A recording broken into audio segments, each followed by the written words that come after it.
दिल्ली में ये चौथी वेव है। इसके पहले 3 वेव्स दिल्ली के अंदर आ चुकी है और हम सब दिल्ली वासियों ने मिलके उसका बड़े अच्छे से मुकाबला किया और वो ठीक हो गया।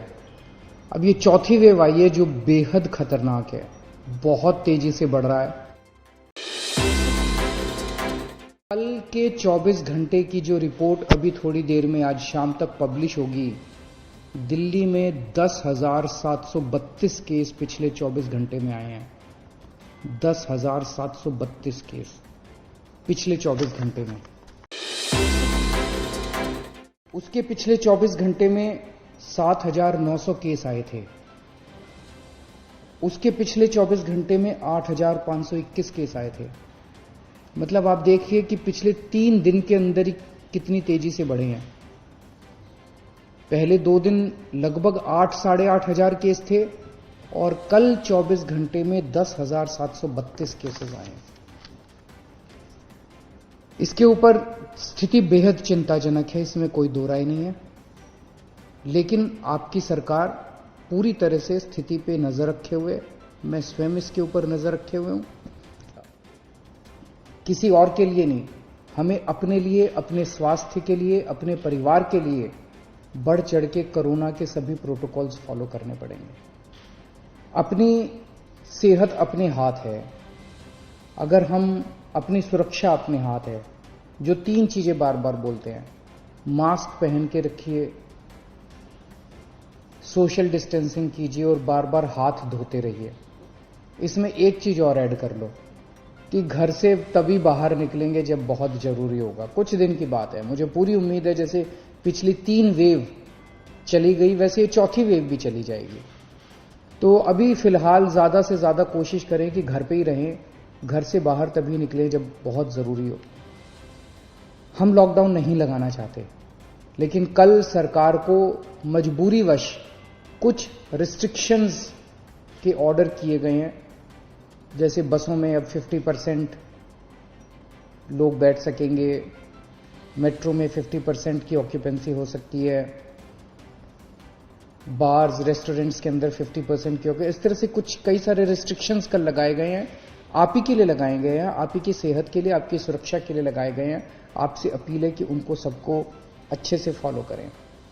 हम चाहते हैं, पूरी कोशिश कर रहे हैं और पूरा इंतजाम किया है कि जब कोई अस्पताल में जाए, उसे अस्पताल की जरूरत पड़े, इलाज की जरूरत पड़े, तो उसे दिल्ली के लोगों को बेस्ट से बेस्ट इलाज मिलना चाहिए। किसी तरह की बेड की कमी नहीं होनी चाहिए, ऑक्सीजन की कमी नहीं होनी चाहिए, वेंटिलेटर की कमी नहीं होनी चाहिए। उसका सारा इंतजाम हम लोग कर रहे हैं। नवंबर के महीने में हम एक पीक देख चुके हैं। नवंबर के महीने में जो पीक आई थी वो 8,500 केसेस की थी। आज हम ऑलरेडी 10,700 केसेस क्रॉस कर चुके हैं। तो ये नवंबर से भी ज्यादा खतरनाक इस वक्त की पीक है। वो ऐप जो हमने हॉस्पिटल बेड्स का जारी किया था कुछ महीने पहले, पिछली जो पहली वेव आई थी जून के महीने में, 6 महीने पहले, वो ऐप आज भी काम कर रहा है। तो अगर आपको अस्पताल की जरूरत है, अगर आपको कोरोना हो गया, अस्पताल जाने की जरूरत है, तो किस अस्पताल में बेड अवेलेबल है वो आप अपने ऐप से देख लीजिए। मेरी आप लोगों से निवेदन है कि सब लोग प्राइवेट अस्पतालों की तरफ मत दौड़िए। सरकारी अस्पतालों में जाएंगे, वहां भी आपको अच्छा इलाज मिलेगा। सरकारी अस्पतालों में भी आप जा सकते हैं। अगर आपका ऐप दिखाता है कि सरकारी अस्पताल में बेड खाली है तो सरकारी अस्पताल में जाइए, लेकिन अस्पताल में तभी जाइए जब आपको जरूरत हो। अगर सब लोग अस्पतालों की तरफ दौड़ने लग गए, अस्पताल कम पड़ जाएंगे। अगर सब लोग अस्पतालों की तरफ दौड़ने लग गए, बेड कम पड़ जाएंगे, आईसीयू कम पड़ जाएंगे, वेंटिलेटर कम पड़ जाएंगे। तो अगर आपको अस्पताल की जरूरत है तभी अस्पताल में जाइए, वरना होम आइसोलेशन में रहिए। मैंने पहले भी कहा था लॉकडाउन के लिए कि लॉकडाउन के पक्ष में मैं नहीं हूं। मुझे लगता है कि लॉकडाउन कोरोना से जूझने का समाधान नहीं है। लॉकडाउन किसी भी सरकार को तब लगाना चाहिए जब उसकी अस्पतालों की व्यवस्था कोलैप्स कर जाए और उसको जरूरत होगी। लॉकडाउन से कोरोना की गति धीमी हो जाती है। अभी अस्पताल की व्यवस्था हमारे कंट्रोल में है। आपका सहयोग चाहिए। अगर आपका सहयोग मिलता रहा और अस्पताल की व्यवस्था काबू में रही, हमें दिल्ली में लॉकडाउन लगाने की जरूरत नहीं पड़ेगी। लेकिन अगर अस्पतालों के अंदर बेड्स की कमी होने लगी और अगर अस्पतालों के अंदर बेड्स नहीं मिलने लगे तो कहीं ऐसा ना हो कि दिल्ली में लॉकडाउन लगाना पड़े। हम दिल्ली में लॉकडाउन लगाना नहीं चाहते, आपका सहयोग चाहिए। मैं अभी मुख्यमंत्रियों की जब बैठक हुई इसमें और भी 2-3 मुख्यमंत्रियों ने कहा कि हम 3 महीने के अंदर पूरे अपने राज्य को कोरोना की वैक्सीन लगा देंगे, आप ये रिस्ट्रिक्शंस हटा दीजिए, 45 साल से ऊपर वालों को लगेगी।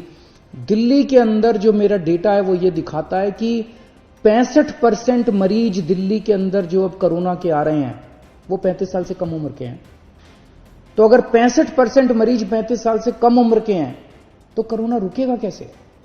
कोरोना की साइकिल कैसे टूटेगी? वो तो तभी टूटेगी ना जब वैक्सीनेशन लगेगा।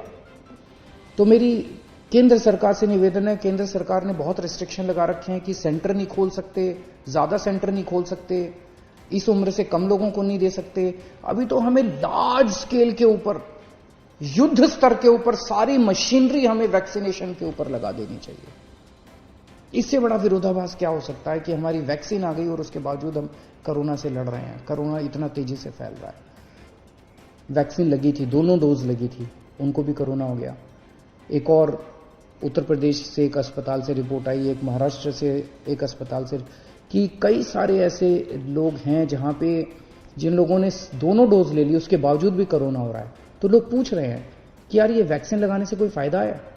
तो मैंने कई एक्सपर्ट से बात की, कई डॉक्टर से बात की, उन सबका ये कहना है कि वैक्सीन लगाने से आपको सीरियस बीमारी नहीं होती, कोरोना दोबारा हो सकता है। वैक्सीन लगाने के बावजूद भी आपको मास्क पहनना चाहिए, सारी प्रिकॉशन लेनी चाहिए, लेकिन कोरोना फिर भी हो सकता है, लेकिन वो कोरोना सीरियस नहीं होगा, आपकी डेथ नहीं होगी, आपको हो सकता है आईसीयू में जाने की जरूरत ना पड़े, कोरोना की सीरियसनेस काफी कम हो जाएगी। इसीलिए वैक्सीन का फायदा है।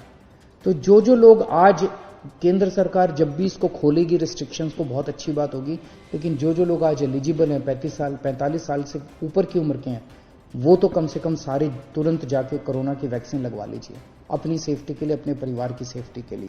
तो मैं फिर से आप सबसे यही अपील करूंगा कि बड़ा कठिन दौर है और सब लोग, मैं समझता हूं कुछ दिन की बात है, कुछ दिन के अंदर जैसे पिछले 3 पीक दिल्ली वासियों ने जम के इसको ठीक किया था, इस बार भी सब मिलके चौथी पीक का मुकाबला करेंगे। बहुत बहुत शुक्रिया।